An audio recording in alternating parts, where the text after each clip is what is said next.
Thanks for downloading another segment from the Best of the Classic Metal Show. The Classic Metal Show is heard live on Saturdays from 9 p.m. to 3 a.m. Eastern, exclusively at www.theclassicmetalshow.com. And now here's another piece of Classic Metal Show history on the Best of the Classic Metal Show. The Classic Metal Show. What about the Publicist Randy Trask thing? Oh, yeah. Let's do that. Do you have it handy? Yes, or I do. do. No. I downloaded it. I have it. Okay. Well, I know we've played this on the show before, but this is very apropos since Bret Michaels is kind of a big deal on VH1, and obviously Poison is out on tour, and and since we're talking about publicists. Yeah, exactly. This is probably one of the funniest segments that Chris captured on audio, and it has to do with Bret Michaels. Right. This is back in 2000 maybe? Yeah, I would say that it's about 2000. Yeah. And, maybe even earlier. Right. And we have a good friend. He's been on the show actually a couple of times. Right. His name is, we call him Rockin' Randy Trask. Right. Do you have his bumper? I don't know. I know I have an ID here. Let me see if I have it. I know I have it right here. Go ahead, have it. Hey, all you Classic Metal Show rockers, this is Rockin'. That's right, Rockin'. Randy Raxel Trask, and you're listening to the Classic Metal Show. Ow! Later. All right. So I know most of you, if not all of you, don't have any clue as to who this guy is. Kurgan might remember him. But Randy is a friend of ours from around the Akron, Cleveland area. Yes. He had a band that he was always promoting as the lead singer called Wicked Heart. They blew goats. They were awful. They were bad. But Randy was always a big fan of Guns N' Roses. Yes. And to his credit, he was able to hook up with a Guns N' Roses tribute band called Paradise City. Right. And to Randy's credit, he does an amazing Axl Rose. He really does. He's as good as Axl was in 1990.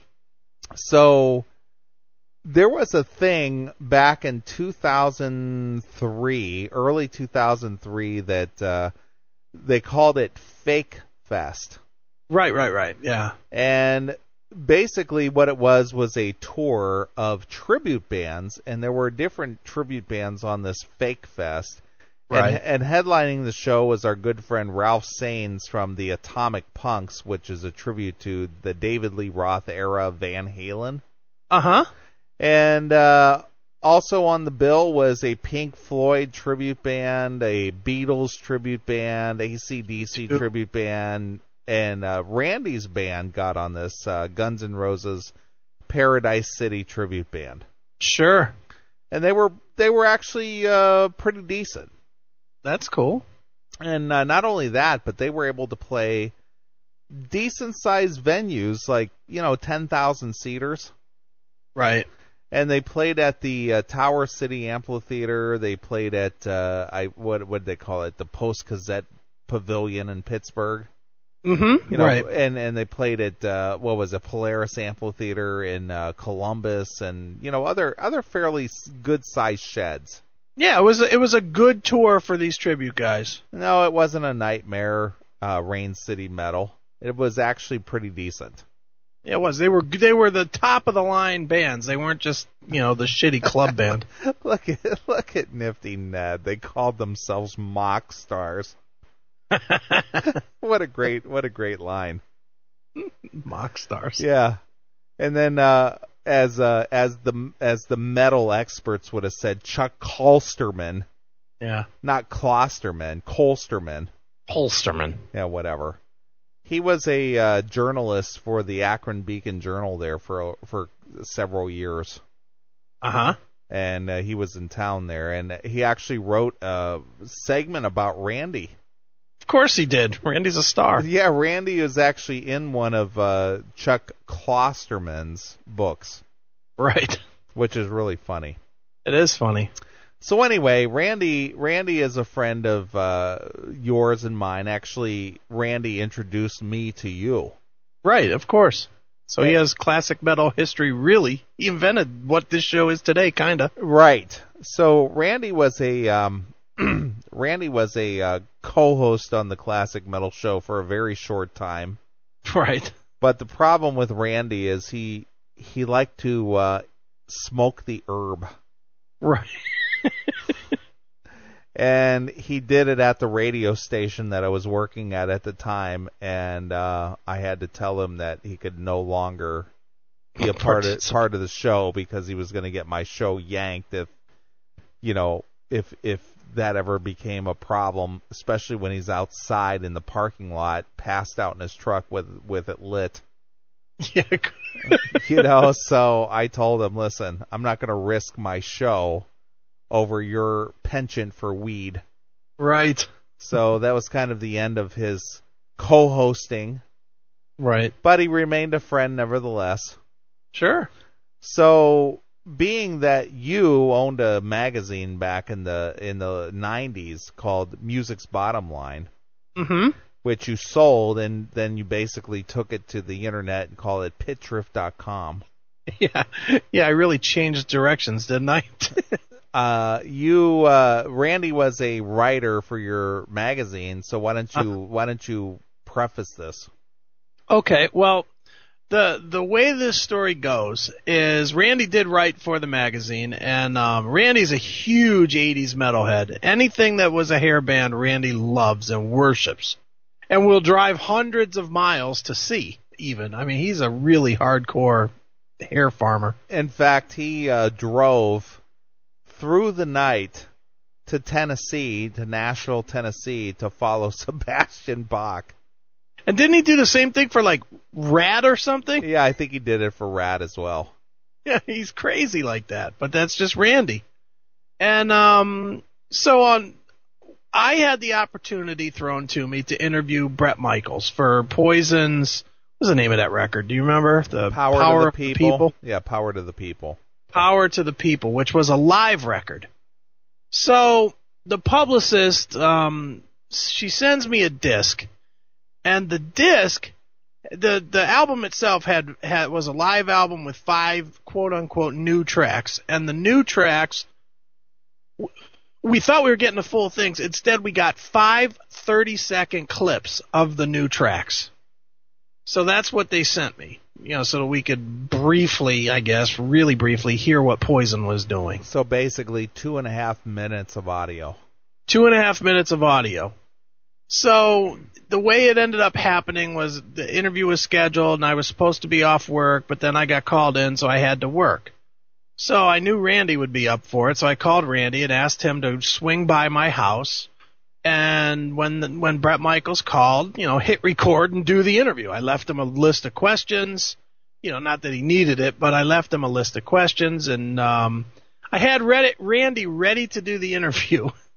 And I don't know, should I explain further or just let the clip speak for itself? I think we should let the clip speak for itself. So the Publicist calls your office, and Randy is waiting to talk to Bret Michaels. Correct. I'm here for Chris. You calling for Bret? Yes. I'm the guy then. Oh, okay. I thought Chris was going to be doing the interview. He had to work, so he handed it over to me. But okay, and may I ask your name? My name's Randy. And what's your last name? Randy Trask. You can hear the anxiousness in his voice. I know, he's like just bubbling over to get this interview going and be part of it. Talk to his boy, Bret Michaels. I'm the guy. I'm him. I'm him. Bring Bret on. Okay. And do you have the materials that I had forwarded to Chris?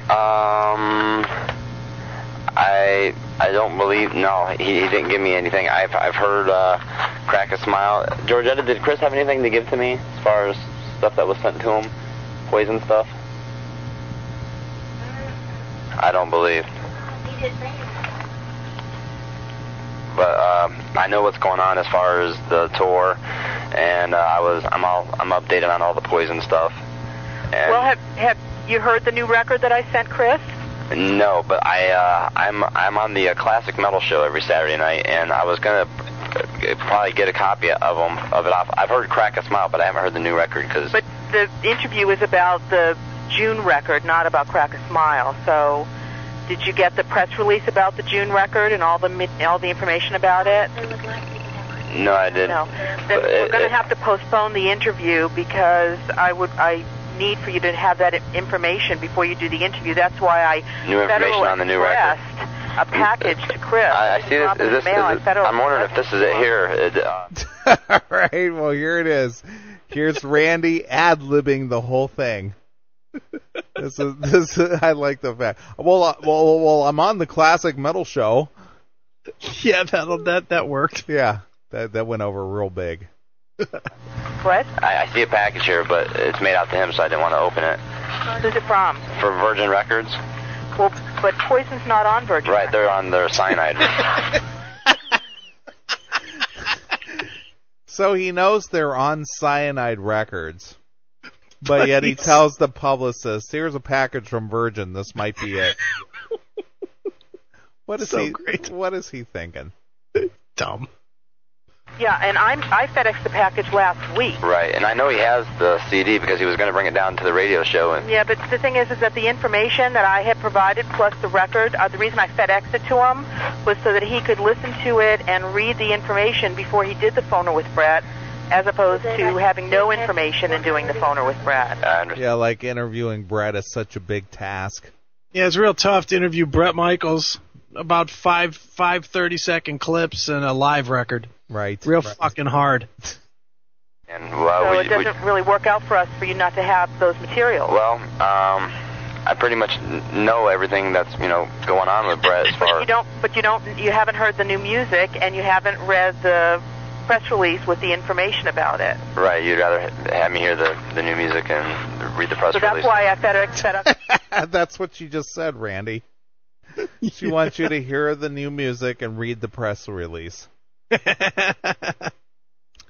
This is funny. This is where he repeats everything she says. And and I want everybody to listen to his now. You heard him at the beginning all happy. Listen to him now, not quite so happy. He's all deflated and so, yep, I'm the guy. I'm going to talk to Bret. Yep, I'm ready to go. Then he gets all deflated. Now listen to this. The package last week. Could I give you a number to contact Chris at work right now? You could get a hold of him and confirm everything, and he'd let you know that I know everything that's going on.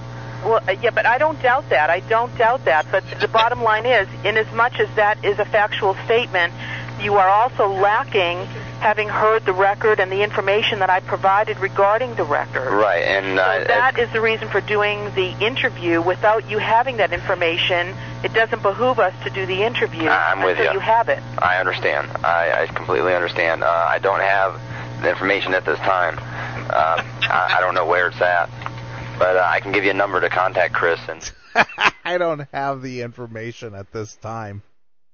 I think we established that 2 minutes ago. Yeah, no kidding.